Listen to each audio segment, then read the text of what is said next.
Gary is missing part 4, being the final part. Tracking shot moved down onto the square. That's good. To Mike Magpie. He taps on Mrs. Gray's door and enters her kitchen. Mrs. Gray, can I come in? To see you, madam. Thanks. Let's begin. I'm leading on this inquiry. I'm Mike Magpie from CID. I've heard you are a kindly soul. I've seen your nuts and water bowl. I love my babies, yes I do. In summer and in winter too. Some take their food right from my hand. You're good with them, I understand. I have a recent picture, so have you seen this house sparrow? Oh, it's my Gary. That picture's his. Please tell me what the matter is. A lot of factors are at play. That's why I'm here, Mrs. Gray. I must know when you saw him last. Well, let me see. A few days passed. It was fairly recently. I think it was on Saturday. Okay. What about this local crow? Do you know him? Shows Feta. Oh yes, I think a lot of him. Even though he's rather grim.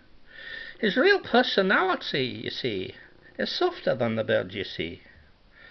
Since his much-loved partner died, he's never been the same inside. Do you think he's capable of doing something terrible? Oh no, he wouldn't hurt a fly. I have often seen him cry. Well, thanks for your cooperation. We love your kind down at the station. Of all suspects, the cat looks best. I think I'm ready to arrest. The crime is almost cleared up now. Where Gary vanished, why and how. The magpie preens his glossy coat and heads off to the narrowboat.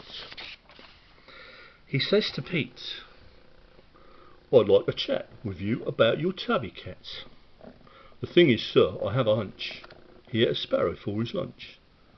Don't be daft, says Pete to Mike. Use your eyes before you strike. Your murder is a total fable. Look over there at my bird table. Sure enough, as good as gold. As plain as day and twice as bold. Gary's munching hungrily. He blinks at them and flies away. To be honest, Mike's confused to learn this unexpected news. He is sorry for the time he spent on the mysterious crime, but also happy, I suppose, that the matter has been closed. The answer to the case is found. Gary the sparrow's safe and sound.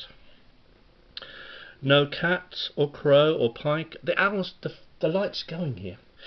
No cat or crow or pike or owl was guilty of a deed most foul. Even Sydney will walk free, despite his obvious villainy. Mike flies off now. No time to lose, for Barry must be told the news. By the way, it's great that you have followed every leading clue. Before this case is filed away, there's one more thing to see today. I know you're thinking, not another. It is a note from Barry's brother. Dear B, we've done that voice, haven't we? Dear B, I'm really sorry, bro. I have been absent, as you know, but nothing bad occurred to me. Of course, I was resting by the sea. I know I caused anxiety, so this is an apology. Sometimes, all the stress of town, it gets too much, it brings you down. It was magic on the sand, the sun was hot, the food was grand. Candy floss and ice cream cones, chips and greasy chicken bones. Another thing you won't have heard is that I've met a ladybird. I will introduce my special friend when you call by at that weekend.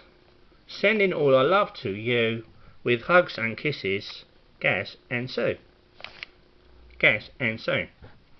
You would like more news, I hope, of what is happening in this soap. A year later, It never ends. Colin and Gary were best friends. Should be a montage shot here, but ho hum. Pete and Gatso sailed on, following the setting sun. The local pike was still a brute. The owl in his fluffy suit still hunted round the church for food. He had raised an owlet brood. Twizzle was living secretly with a new identity. He acted irresponsibly, but Barry has forgiven G. The bird is back in his old spots, and he and Sue might tie the knots. I would guess, the way they're heading, there might just be a summer wedding. Okay, thank you, it's a wrap.